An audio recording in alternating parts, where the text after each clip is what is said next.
Hola, soy Ray Comfort. Estoy encantado de ver que ahora tenemos el popular tratado del Evangelio Fe es para gente débil, en español.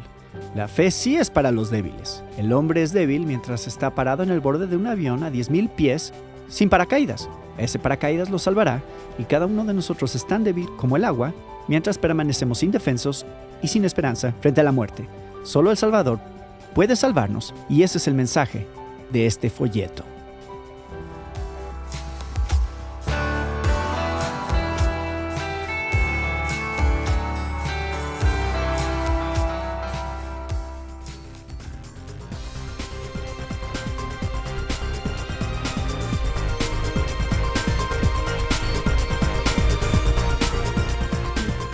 Y damos gracias al Señor que nos permite estar aquí una vez más con ustedes. De igual manera sirvo como director general para el Ministerio Living Waters en español, para lo que es Latinoamérica y España.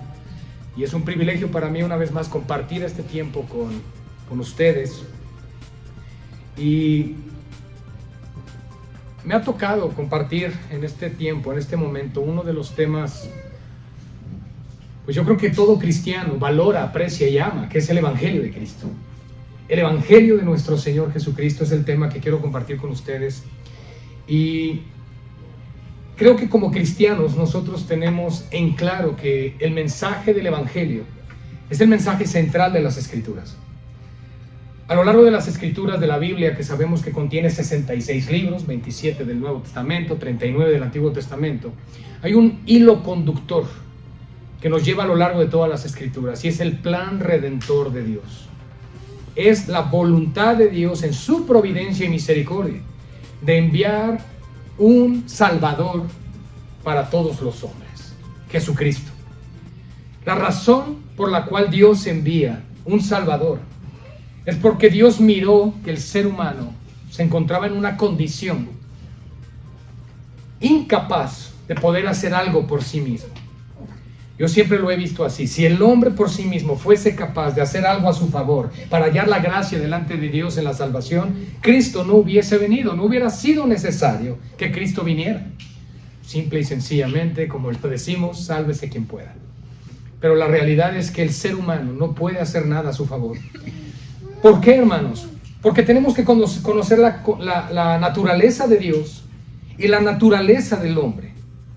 Y antes de entrar a ese tema, a ese punto, me gustaría que pudiésemos orar y poner este tiempo en las manos del Señor, y que me acompañen a orar si está en sus corazones, también pidiendo al Señor por mi vida, para que pueda yo ser útil en este momento en las manos de Cristo, para ser de bendición a ustedes y poder dar este mensaje de una manera clara, precisa a sus corazones.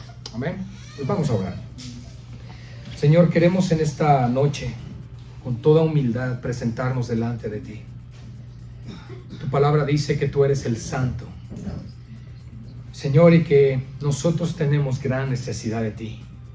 Reconocemos hoy eso.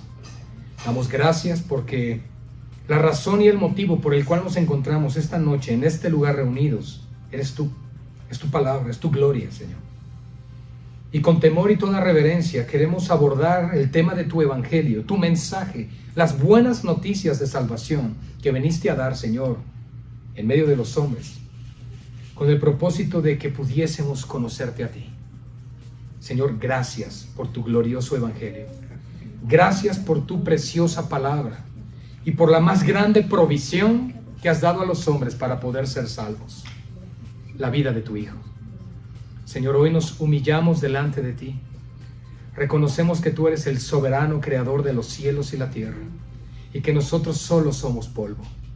Visítanos esta noche, Señor. Habla a nuestros corazones. Confírmanos y guíanos a toda verdad de las Escrituras.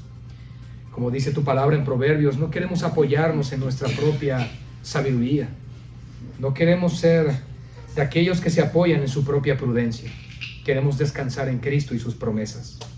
Por eso hoy, Señor, nos abandonamos en tus brazos, en tus manos, sabiendo que tú tienes un cuidado especial de cada uno de nosotros. Damos gloria a tu nombre y damos gracias por tu bendita palabra, en el nombre que es sobre todo nombre, en el nombre ante el cual toda rodilla se doblará y confesará que eres el Señor. En el nombre de Jesús. Amén. Amén. Amén. Gloria al Señor. Bien, hermanos, Primera de Corintios, capítulo 15, les invito a buscar esta cita, nos va a demostrar el Evangelio según San Pablo. Y van a decir, ¿cómo que el Evangelio según San Pablo? Porque solo conocemos Mateo, Marcos, Lucas y Juan. Bueno, es evidente que si Pablo es el autor de una tercera parte del Nuevo Testamento, con 13 cartas, tiene algo que decir al respecto. Y nosotros podemos encontrar en 2 versículos, de hecho son el 3 y el 4 del capítulo 15 de Primera de Corintios, cómo es que Pablo expresa y manifiesta lo que es el mensaje del Evangelio. En la introducción de este mensaje, hermanos, yo les hablé acerca de la naturaleza del hombre y la naturaleza de Dios. ¿Por qué razón se dio la necesidad de que el Evangelio exista? ¿Por qué se da lugar a que Jesucristo tenga que venir haciéndose hombre? ¿Qué dio lugar a la encarnación de la segunda persona de la Trinidad? Bueno, la razón es que todo ser humano cayó de la gracia de Dios. Destituidos de su gloria, nos enseña Romanos 3:23.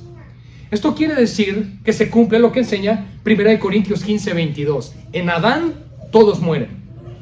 Es una sentencia forense, una declaración de Dios sobre toda la humanidad. Hemos caído de la gracia de Dios.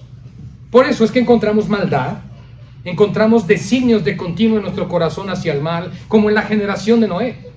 No somos diferentes a ellos.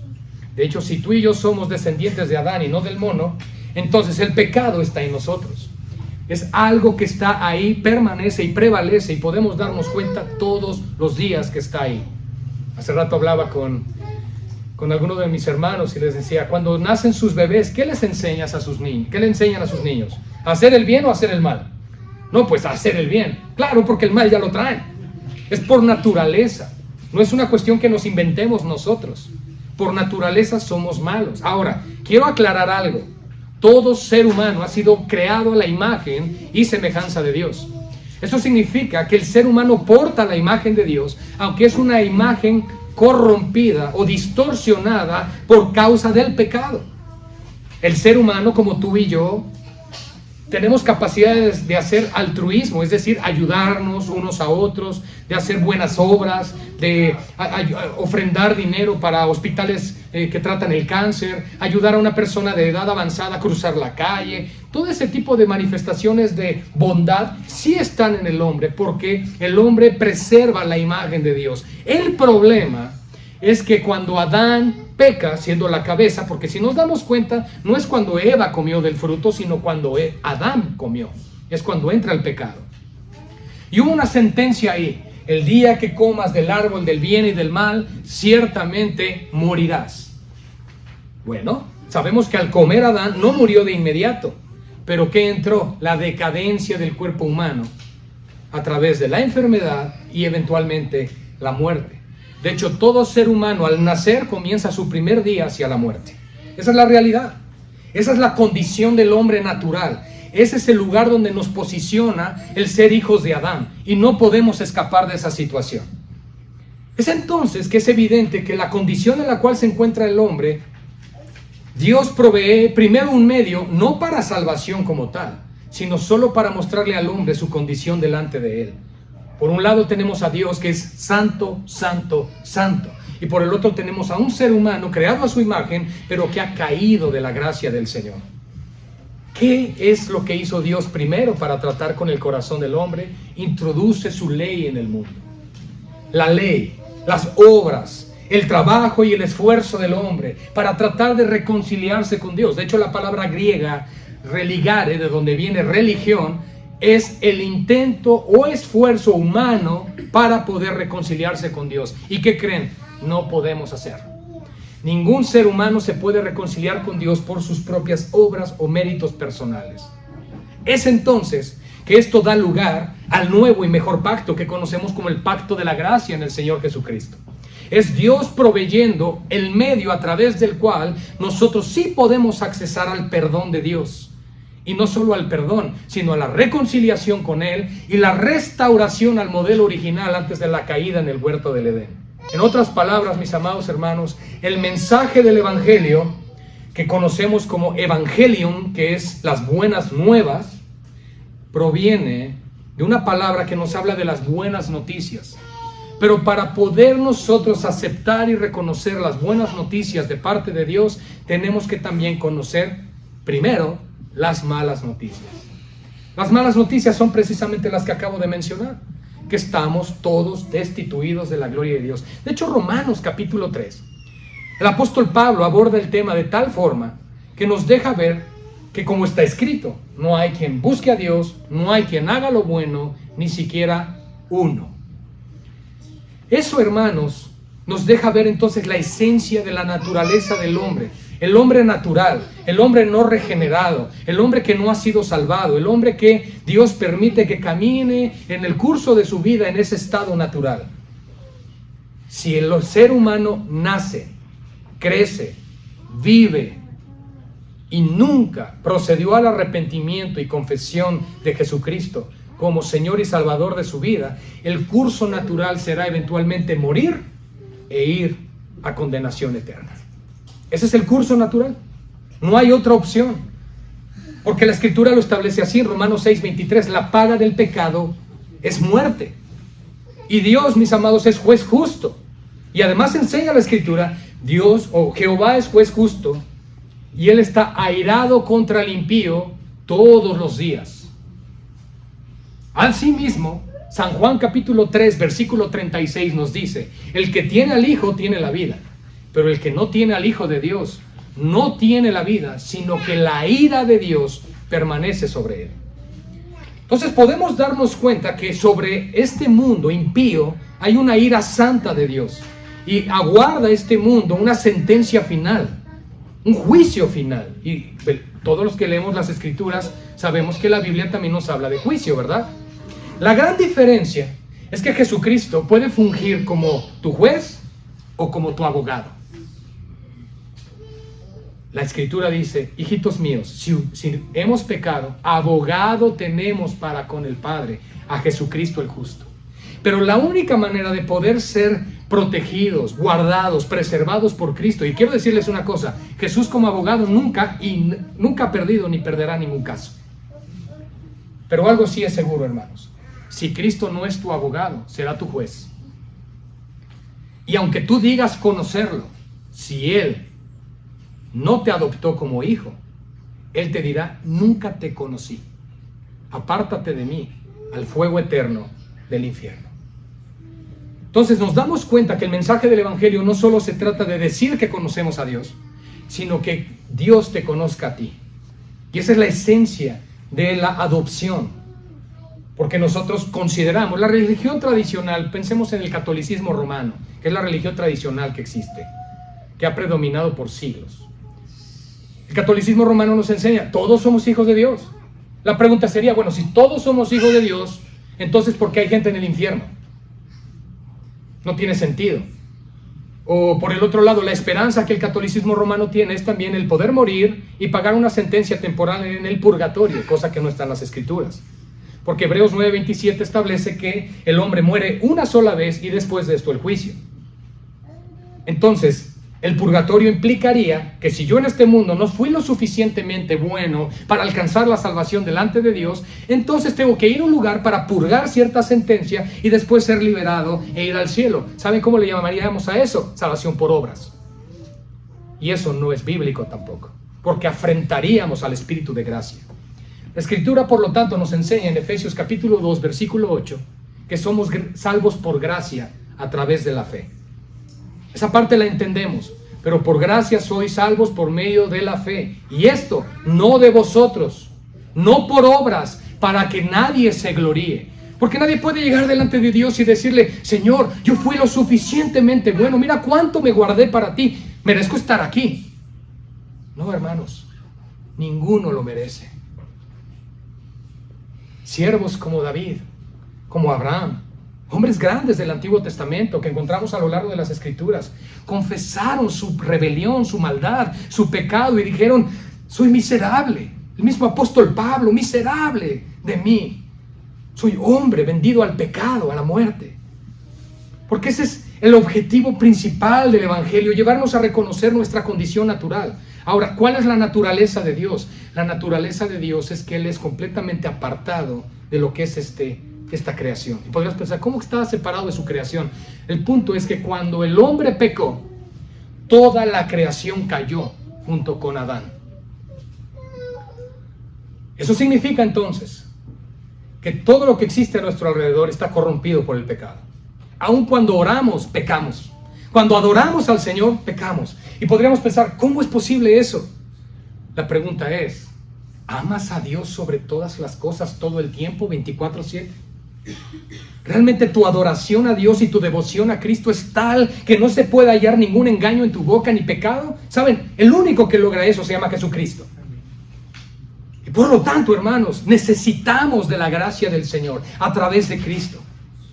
Dice aquí, 1 Corintios 15, donde les invité a abrir las Escrituras, versículos 3 y 4.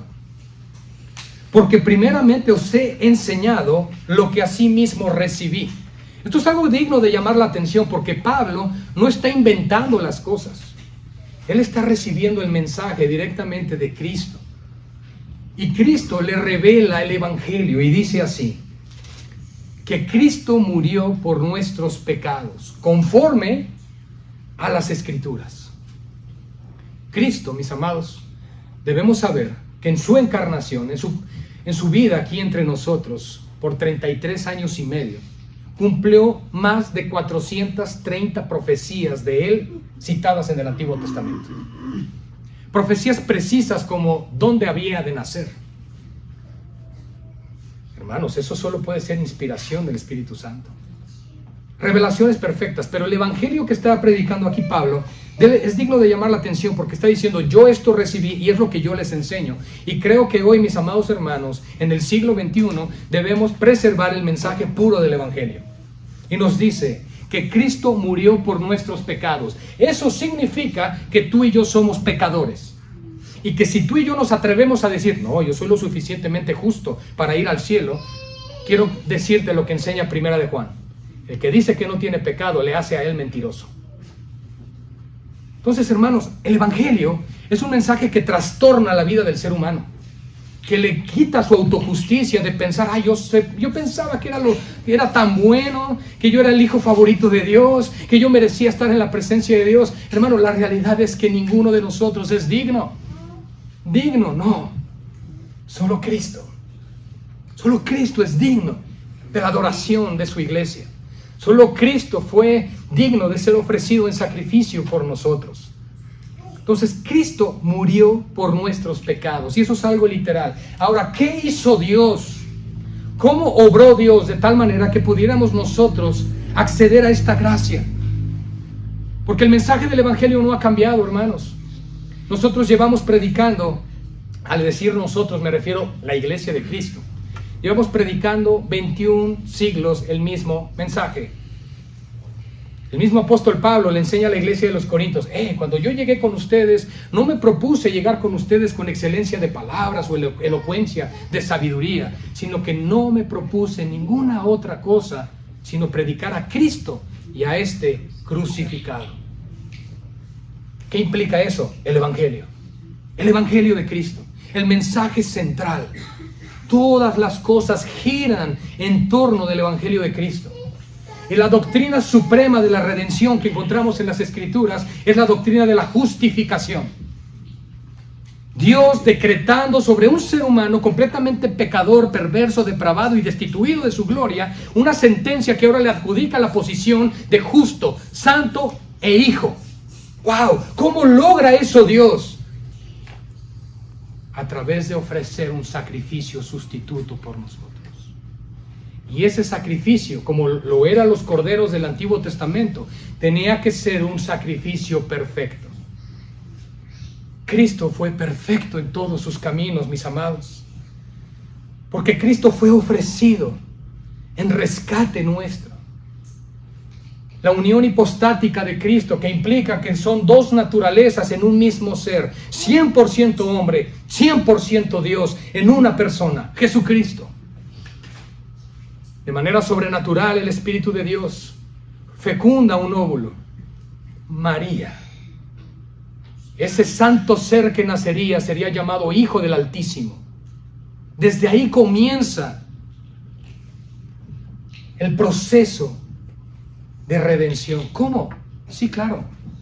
Porque entendemos que hay un pacto antes de la creación, donde la misma Trinidad se ofrece en rescate por nosotros. Porque estas son verdades bíblicas, hermanos. Podríamos pensar en este momento, y quizá no lo has meditado, pero si Dios sabía que el hombre caería en pecado, pues ¿para qué creó al hombre? O si Dios sabía que Eva y Adán iban a comer del fruto, pues ¿para qué les pone el árbol ahí? Pues podríamos pensar en ese tipo de cosas. Pero no es más bien entonces que podemos ir un poco más allá y pensar, si Dios es soberano y si Dios es todopoderoso, porque si no lo es, no sería Dios. Si Dios tiene esos atributos, entonces Dios creó su creación perfecta, pero con la capacidad de caer. ¿Y qué creen que pasó? Cayó. Eso es lo que sucedió, hermanos. A Dios nada lo sorprende, nada lo toma por sorpresa. No cae en pecado Adán y Dios dice, ¡ay, se me escapó! Yo no sabía que iba a pasar eso, hermanos. Él es Dios. Amén. Y por lo tanto, hermanos, cuando nosotros vemos la naturaleza de Dios desde esa perspectiva de la soberanía, sabemos que Dios está en control de todas las cosas.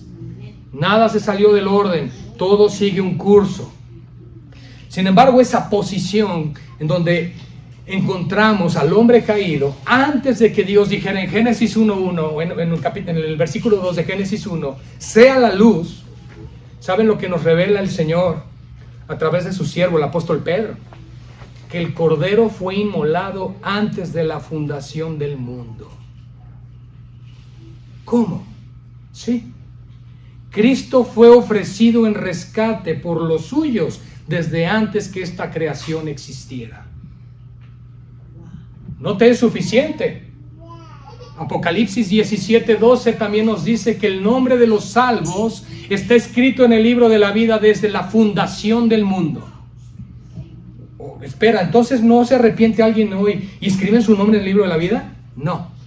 Quien procede al arrepentimiento es porque cumple lo que dice Lucas en el libro de los Hechos. Y Dios añadía a la iglesia cada día los que habrían de ser salvos. Y Dios salvaba a los que estaban ordenados para vida eterna. Eso significa que entonces Dios no me salvó por mi bonita sonrisa o porque estoy... No, Dios te salvó por elección. Hay una cadena de 5 eslabones que encontramos en Romanos capítulo 8. Todo esto es tarea para que lo investiguen.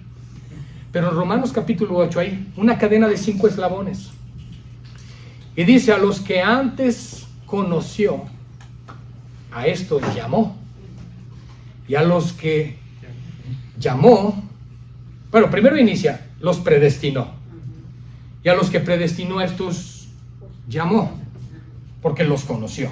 Conoció, predestinó, llamó. Y a los que llamó también los santificó. Y a los que santificó también los glorificó. Habla del proceso cronológico de la salvación de un alma.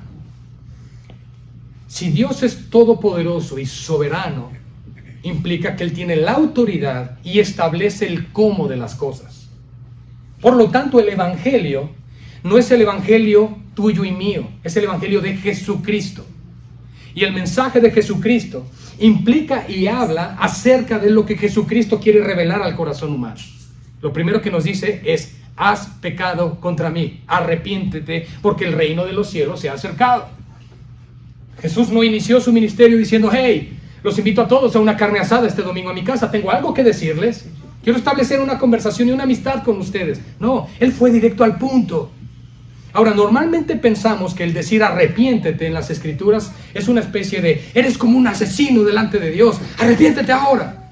No es el punto, sino que el Señor lo que está diciendo es lo que implica la palabra arrepentimiento, y lo explicábamos en la sesión anterior.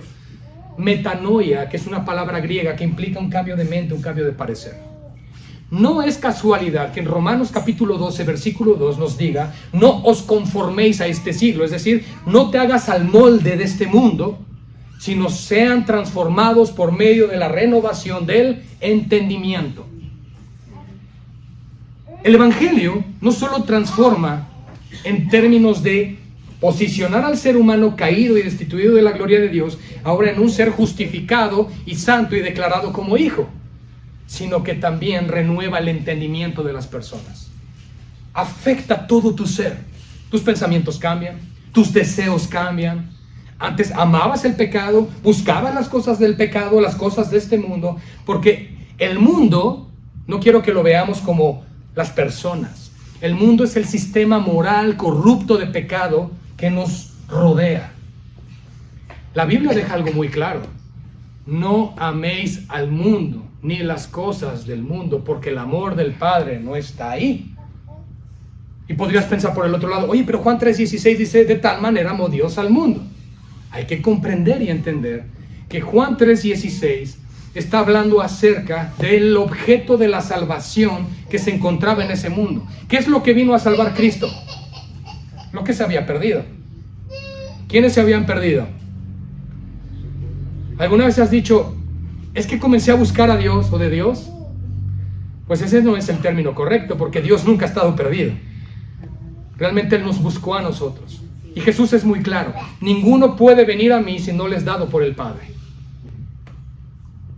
A sus mismos discípulos les dijo, a los apóstoles, vosotros no me elegisteis a mí, sino que yo os elegí a vosotros.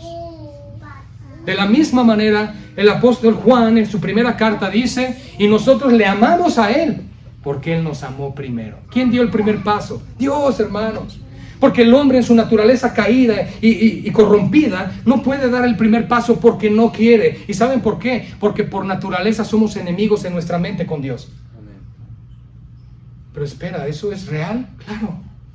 Porque por naturaleza nacemos en enemistad con Dios. Dice la Escritura, el apóstol Pablo, y lo puedes buscar en tu concordancia bíblica, por naturaleza somos hijos de ira. ¿Y sabes qué hacemos? Además, en nuestro pecado, atesoramos ira. ¿Para cuándo? Para el día de la ira y la manifestación del juicio de Dios. ¡Wow! Yo pensé que había nacido en una cristiana, que yo era cristiano y que yo merecía el cielo. No. ¿Sabes lo que es un pequeño que nace en tu hogar, tan precioso y güerito como los veo aquí?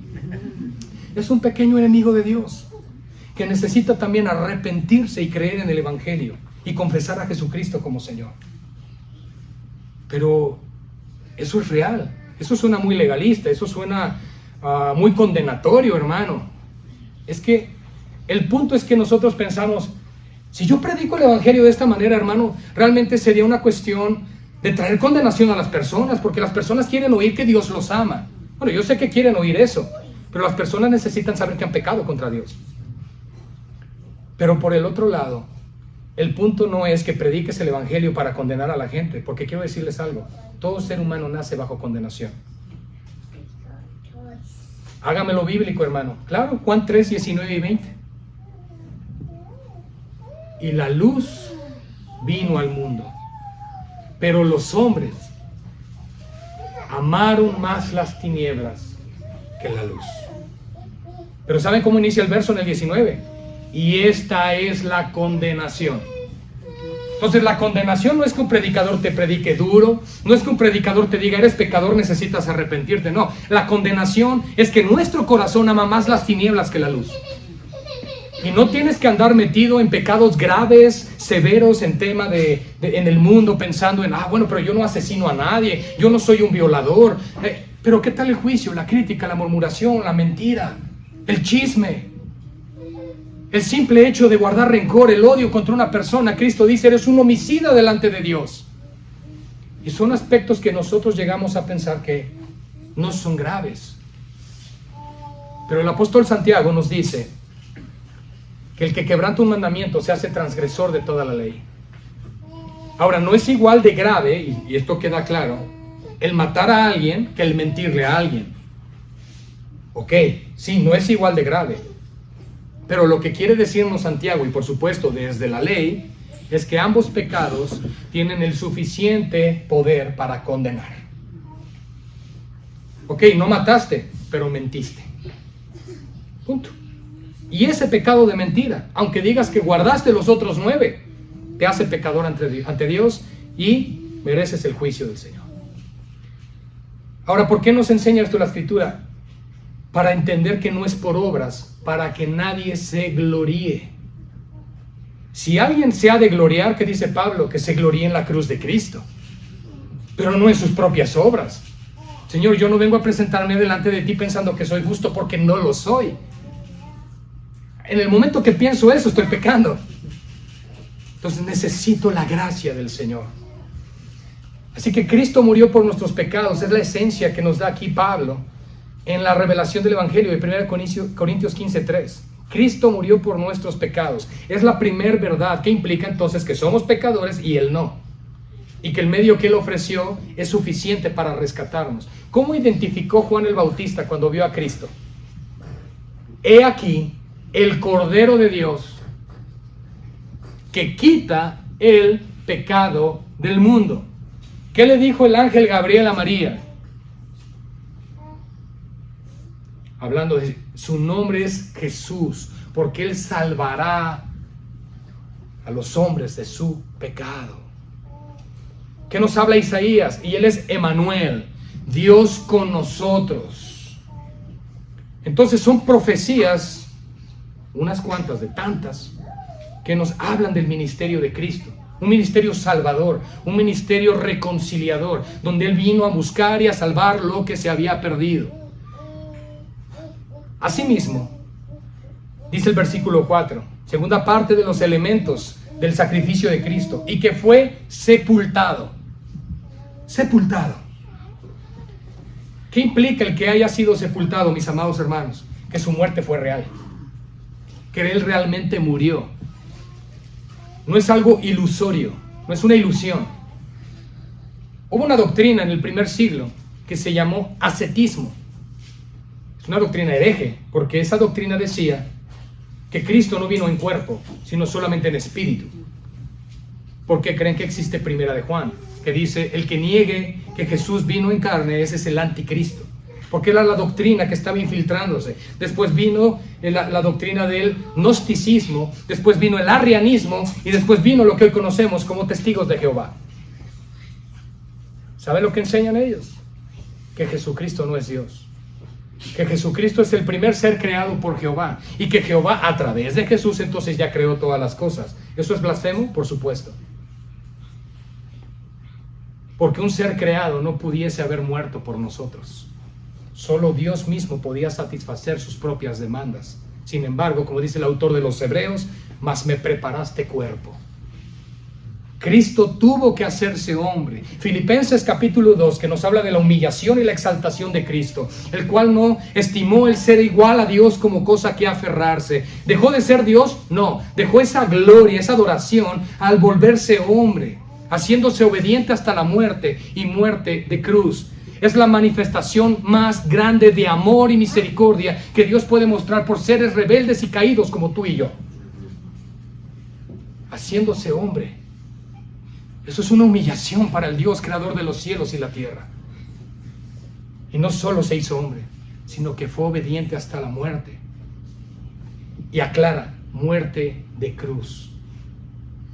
¿Por qué la cruz era más grave? Bueno, sí entendemos que era algo grave y doloroso, pero debemos considerar que la cruz fue hecha de madera.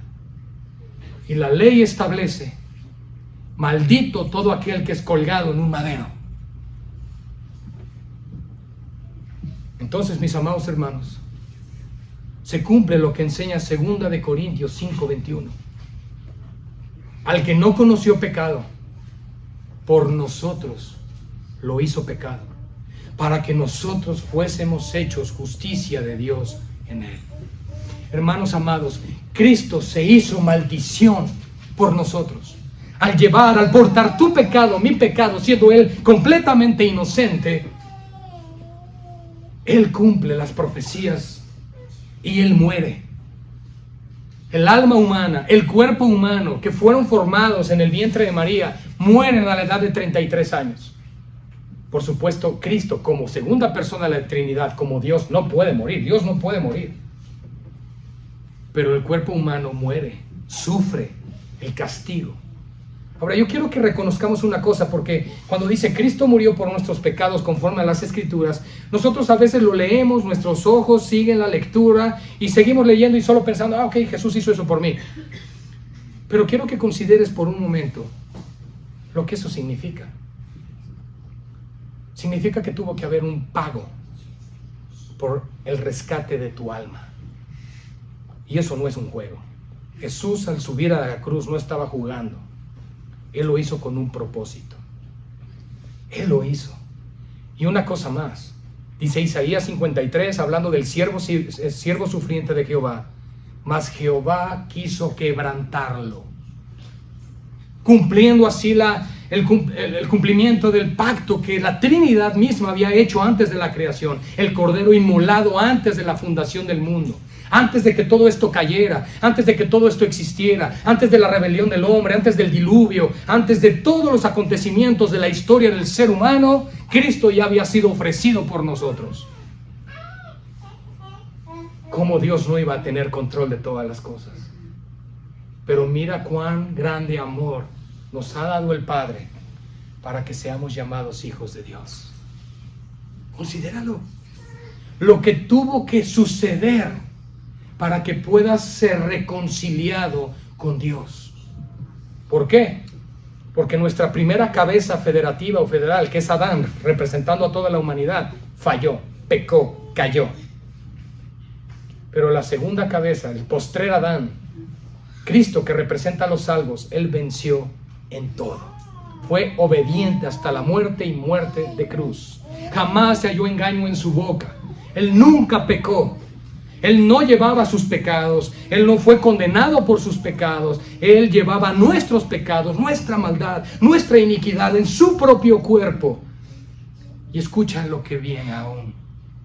Y la ira de Dios cayó sobre él.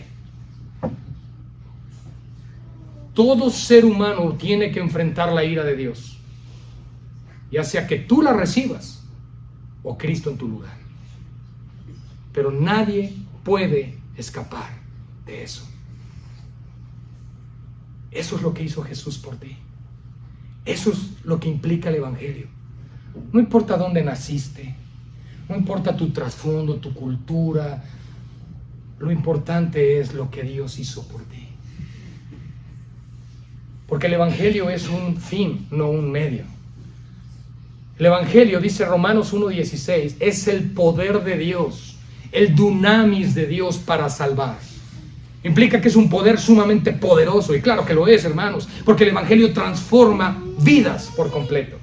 Cuando tú estás leyendo la palabra de Dios, no estás leyendo un periódico, no estás leyendo cualquier historia, estás leyendo la palabra viva de Dios que enseña Hebreos 4:10 al 12, que es capaz de penetrar hasta lo más profundo del alma del hombre y discernir incluso las intenciones y los pensamientos del corazón. ¿Y sabes qué es lo que va a juzgar Cristo? Nuestras motivaciones. ¡Wow! Cristo se manifiesta en Apocalipsis capítulo 1 con ojos como llama de fuego. No solamente habla de la capacidad de ver a lo más profundo del alma y el corazón del ser humano, sino habla de esa capacidad de juicio. Porque todo juicio ha dado el Padre al Hijo.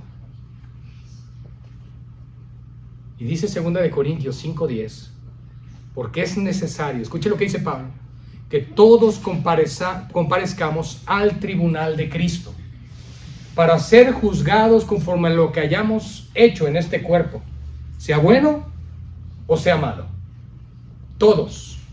Además dice, es necesario. ¿Quién lo dijo? Pablo. ¿Inspirado por quién? Por el Espíritu Santo. ¿Serás librado del juicio? No. Tenemos que pasar ahí. Ahora, la iglesia no va a ese juicio para ver si va o no al infierno o al cielo. Porque gracias a Dios contamos con la doctrina de la justificación que desde ahora nos deja saber que somos hijos de Dios. Sin embargo, vamos a ser probados por el Señor. Y nuestras obras van a ser probadas. ¿Somos salvos por obras? No, pero somos salvos y por eso hacemos obras. Pero quiero que sepamos una cosa. Todas nuestras obras van a ser probadas. Y van a ser probadas según la intención con la cual lo hicimos. ¿Por qué predicaste? ¿Por qué evangelizaste? ¿Por qué ayunaste? ¿Por qué hiciste todo lo que dijiste hacer para Cristo? Cristo va a examinar el corazón y va a ver, ¿lo hiciste realmente para mí o lo hiciste para que los demás te vieran? Entonces esas obras que serán quemadas y probadas con el fuego, Pablo dice que son consideradas con elementos que son fácilmente como combustible, madera, heno y hojarasca. Sin embargo, las pruebas que prevalecerán y que pasarán la prueba del fuego son comparadas con piedras preciosas, plata y oro. Pero todos vamos a comparecer. Ahora, hermanos, esto no es una cuestión de, oh, qué temor, qué terrible es saber que iré a ese juicio. Hermanos, es saber, más bien, que nada ni nadie podrá escapar del Cordero, sea para bien o sea para mal. Y nos sigue diciendo aquí en el versículo 4 de 1 Corintios 15, que fue sepultado y que resucitó al tercer día, conforme a las Escrituras, cumpliéndose así lo que dijo Jesús a los creyentes en sus días, que les dijo: ninguna señal será hecha a esta generación, sino la señal del profeta Jonás. Porque así como el profeta estuvo 3 días y 3 noches en el vientre del gran pez, así el Hijo del Hombre estará 3 días y 3 noches en el centro de la tierra. ¿Okay? Entonces Cristo muere, es sepultado, pero algo hizo en esos 3 días. Es la escritura en Efesios que Él en el Espíritu fue a predicar el Evangelio a los espíritus. Pero el Evangelio para arrepentimiento, a los espíritus encarcelados, a los espíritus que desobedecieron en los tiempos de Noé. No, Él fue a proclamar victoria. Y Él llevó cautiva la cautividad.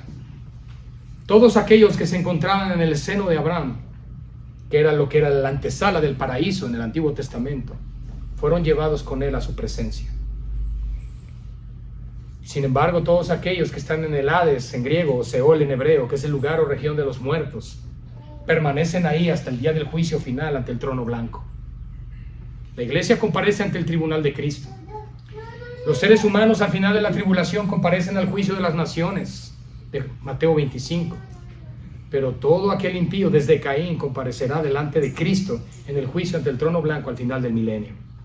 Entonces, mis amados hermanos, el juicio es real y es inminente. Y como dice, por lo tanto, Hebreos 9:27, está establecido para el hombre morir solamente una vez y después de esto el juicio. Nosotros creemos en la resurrección, pero no en la reencarnación. La reencarnación es doctrina oriental hinduista y no tiene nada que ver con la doctrina de la resurrección bíblica, donde Cristo es las primicias, que hemos hablado de ella, luego los que son de Cristo en su venida. Entonces todo esto es parte del mensaje del Evangelio, porque el mensaje del Evangelio es integral. No solo es la primera venida de Cristo para morir por los pecadores, sino también lo que enseña Hebreos. Y Cristo volverá otra vez, no para morir por nuestros pecados, sino para volver por los que le esperan, la iglesia. Gloria al Señor. Yo me gozo en ello. Así que, hermanos, Él fue sepultado.